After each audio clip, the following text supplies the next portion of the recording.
Ok, bonjour chers amis.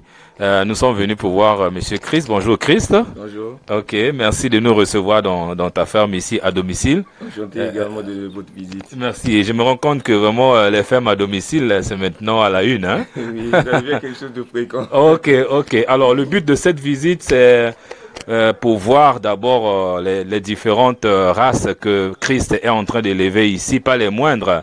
Mais il y a une race qui va beaucoup attirer notre attention, c'est le poulet Goliath. Pour ceux qui sont déjà dans l'agriculture ou bien dans l'élevage, ils ont déjà entendu parler de poulet Goliath, mais peut-être pas, ils se disent peut-être qu'il n'y en a pas encore ici à Brazzaville. Donc le but c'est ça, c'est montrer que nous en avons ici, Christ élève ça ici, et après on va parler là, dans la deuxième partie de la vidéo, nous allons essayer un peu de parler des caractéristiques techniques, pratiques et économiques surtout, hein, ouais, du poulet Goliath. Donc suivez-nous, on va d'abord visiter la ferme et après on va revenir sur le poulet Goliath. Donc tu disais qu'ici tu as les Arco.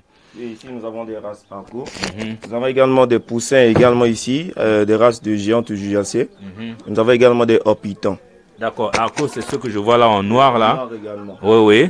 Parmi les noirs, nous avons également la race Australope, qui est l'une des meilleures pondeuses qui existent parmi les races pondeuses. Ah bon, hein? Oui. Australope. Australope. Ah bon. Oui. Et comment tu fais pour les avoir ici, ces différentes races là?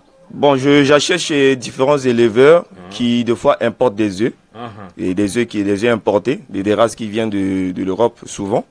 Et quand ils ramènent ces œufs fécondés, nous achetons auprès de ces éleveurs et nous mettons pour exploitation dans la couveuse. Et après éclosion, nous avions ces poussins également que nous pouvons également mettre à la disposition de plusieurs éleveurs. Donc, nous avons également des poussins que nous avons rachetés à peu près une semaine et que nous avons pu développer et élever chez nous. Sur place. Nous avons démarré avec l'aliment. Ok. Donc là, je vois que ça signifie que les poulets que je vois là, vous avez acheté les œufs et vous avez mis dans la couveuse et là, vous êtes en train de les élever en mesure de faire peut-être même la reproduction, multiplier. La reproduction et les multiplier ensuite. Ok. Bon, en dehors de ces deux races-là, qu'est-ce que vous avez encore ici? Là, nous avons différentes races. D'abord, déjà, vous pouvez voir ici. Oui. Nous avons des Goliaths qui sont déjà à l'âge poulette, qui sont déjà évolués. Il faut bien regarder. Hein? Oui. Et là, ici, c'est des Goliaths de 2 mois et demi. Vous voyez le plus grand là, c'est un coq qui a été couplé avec Goliath et Orpicton. Oui, la race Orpicton, c'est la race qui est à peu près comme la Brahma, mais il n'a pas de plume aux pattes. Oui. Donc ça, c'est déjà un croisement, issu d'un croisement. Goliath, issu d'un croisement. Mais non, les petits là, c'est toujours les Goliaths. Ça, c'est des Goliaths connus. Oui. Bon, maintenant, en dehors de ça, est-ce que vous avez encore des Goliaths ici? Oui, nous avons d'autres Goliaths. Nous avons ce couple ici, que vous voyez. Vous pouvez déjà constater également, voir comment cette poule-là. Voilà. Ouais. Voilà. Ça, c'est un coq Goliath. Carrément un coq. Oui. Et celle qui est dedans là, c'est une femelle. Hein? Ça, c'est une femelle. C'est une rose. Le coq, voilà. Il est... Ah, il veut déjà faire son travail. Hein? On ne vous a pas sorti pour ça. Ok. Tu peux l'envoyer au fond là-bas. Voilà. Ça, c'est la rose. Ok. Vous voyez même, là, elle est énorme là. Et là, elle peut faire combien de kilos déjà là, la tête que je vois là? Elle fait près de 4 kilos. Près de 4 kilos? Oui. Et elle est déjà à l'âge de la pente? Elle pond déjà. Ah, elle pond déjà. Elle a 10 mois. 10 mois déjà. Oui, le plus jeune c'est le coq. Vous voyez là, c'est un coq de 5 mois. Oui. Mais vous voyez par son gabarit, des fois des gens me posent la question de savoir si c'est un coquelet au fait. Oui. Que c'est un poulet de chair. Vous avez l'impression que c'est un poulet de chair, mais c'est un poulet Goliath. Un Goliath white. Oui. Mais non.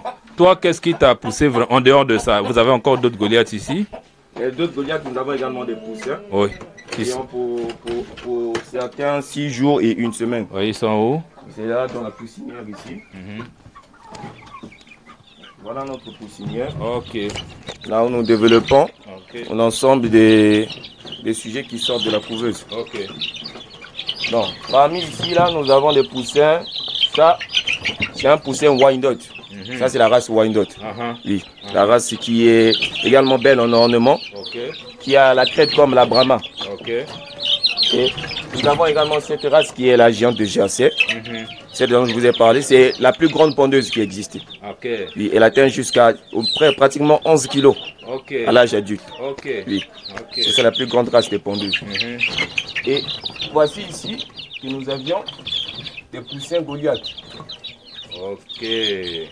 Le plus grand d'entre eux a atteint 1 semaine aujourd'hui. Et il y a les autres qui ont 4 jours et 5 jours. Et vous voyez par rapport à leur taille, oui. Ouais. C'est parmi la race qui a la croissance la plus rapide qui existe parmi les pondeuses. Parmi les pondeuses. Oui, oui, parlons-en déjà. Bon, vous avez... Qu'est-ce qui vous a poussé à chercher les Goliaths et à les avoir ici et comment est-ce que vous avez fait pour les avoir ici à Brazzaville? Alors, je me suis rapproché d'un frère éleveur également, de race pondeuse, qui a différentes races chez lui. Donc j'ai pu avoir des poussins en premier temps que j'ai pu exploiter. Vous avez vu les Goliaths tout connus. Vous avez vu les Goliaths tout connus ici, que je vous ai montré. Et le couple est là arrivé bien après. Et c'est en achetant le couple que j'ai acheté les œufs Goliath que nous avons pu exploiter dans notre incubateur. En fait, on n'a pas montré ça. Essayez un peu de nous montrer. Oui, ça c'est un incubateur. Oui. Comme vous voyez, il a une capacité de 160. Il y a les œufs à l'intérieur. Oui, nous avons des œufs. Nous avons des œufs. Nous avons même également des canetons de barbarie à l'intérieur qui sont déjà développés. Comme vous voyez, même là également, nous faisons également un hébergement, c'est-à-dire des œufs que des gens peuvent amener chez nous et que nous mettons dans notre incubateur jusqu'à éclosion. Et ensuite, la personne peut récupérer ses poussins. D'accord. Et là, vous facturez quand même? Mais nous facturons, mais c'est à un moindre prix. D'accord. C'est un moindre prix.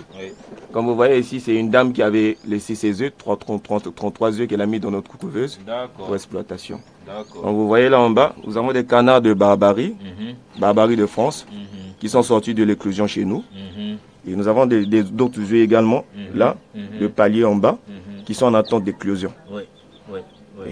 Je me rends compte que vous faites donc beaucoup de choses. Cette couveuse-là, c'est vous qui avez fabriqué ou comment? Non, je l'ai acheté auprès d'un collègue éleveur également. D'accord. Maintenant, vous avez fait la formation sur l'éclosion, parce que c'est quand même, c'est pas n'importe qui va prendre les œufs et il met dans une couveuse et tout ça là. Vous avez appris dans l'état comment vous avez fait?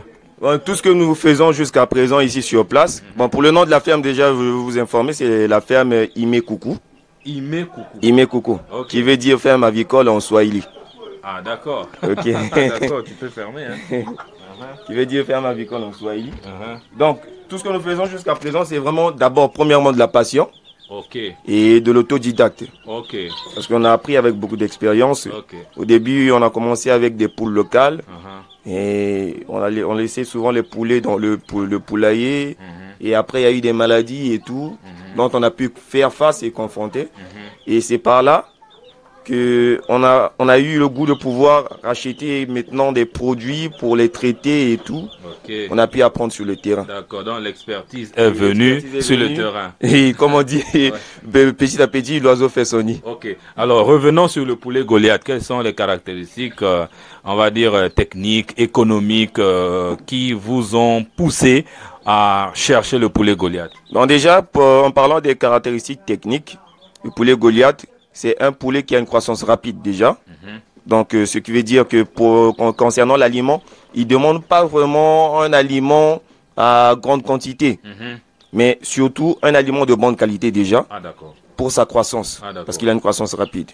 Donc, qualité économique, c'est que le Goliath, il ne fait pas seulement de la chair, parce qu'il a un grand gabarit, mais il fait également de la ponte. Il pond beaucoup des œufs. Mais il peut donner également des œufs de reproduction, c'est-à-dire des œufs fécondés qui peuvent ressortir des poussins, mais également des œufs de table s'il consomme l'aliment ponte. Fécondé s'il est en contact avec le mâle, bien évidemment. S'il y a la présence d'un reproducteur, il nous apporte des œufs fécondés. Exactement. Maintenant, beaucoup de gens m'ont demandé, est-ce qu'à Brazzaville, on peut avoir des poussins Goliath? Est-ce que vous êtes capable de fournir des poussins Goliath pour quelqu'un qui veut aller élever? Si oui, pour l'instant, quelle quantité? Et dans l'avenir, quelle quantité? Donc, pour l'instant, déjà, avec le couple que nous avions, nous pouvons déjà fournir près de 25 œufs disponibles. Mais avec le temps, avec les races que nous avons nous allons plus développer et faire évoluer. Nous serons en présence déjà de pouvoir avoir au moins 4 poules et avec 2 reproducteurs. Ce qui veut dire que nous aurons en pratique 100 œufs fécondés disponibles pour la vente. Super. Donc, on espère que quand ça sera disponible, vous nous ferez signe pour venir faire la vidéo pour permettre aux gens de s'en approvisionner. Ok, ben je pense que nous avons fait un peu le tour de ta ferme, de ce que tu proposes ici. Ce qui est vrai, c'est que tel que je vois là, il y a la volonté qui est déjà là, donc les choses vont se développer rapidement. Et ceux qui en ont besoin d'une petite quantité de poulets Goliath pour leur exploitation, vous pouvez nous contacter via mes coordonnées qui vont s'afficher dans quelques instants. Alors Chris, est-ce que tu as un message à donner à ceux qui vont suivre cette vidéo? Qu'est-ce que tu peux leur dire? Le message déjà d'encouragement, c'est de pouvoir prendre la bonne décision déjà lorsqu'on veut faire quelque chose et encourager les bonnes initiatives comme monsieur également qui fait la tournée et également la visite des fermes. Pouvoir montrer aux gens déjà comment les fermes d'élevage se développent chez nous, surtout les fermes avicoles. Et c'est une très bonne initiative qui aide également la plupart des entrepreneurs. Donc nous vous encourageons à pouvoir vous lancer également dans l'élevage aujourd'hui, parce que c'est un secteur promoteur. Alors vous gagnez quand même quelque chose. C'est vrai que en voyant là, c'est comme s'il n'y a pas grand chose, mais économique, c'est vrai que je vois déjà d'abord qu'il y a la passion que vous avez mis en avant, mais est-ce qu'il y a quand même un petit retour financier? Et le retour financier, il y est, mais deux fois, il est pesant avec le coût d'élevage et le coût d'entretien également des sujets. Mais nous avions cette décision, cette volonté de pouvoir aller plus de l'avant, bien que nous sommes dans la passion de l'élevage. Mais nous comptons étendre également notre élevage, le secteur d'activité. Merci cher web auditeur d'avoir suivi cette vidéo. Merci Chris pour ta motivation et surtout pour nous avoir reçus chez vous. N'oubliez pas de vous abonner sur la chaîne en cliquant sur le bouton s'abonner en bas de cette vidéo. Et si vous avez besoin d'informations, j'ai mis tous les liens dans la description de cette vidéo. Merci et à très bientôt.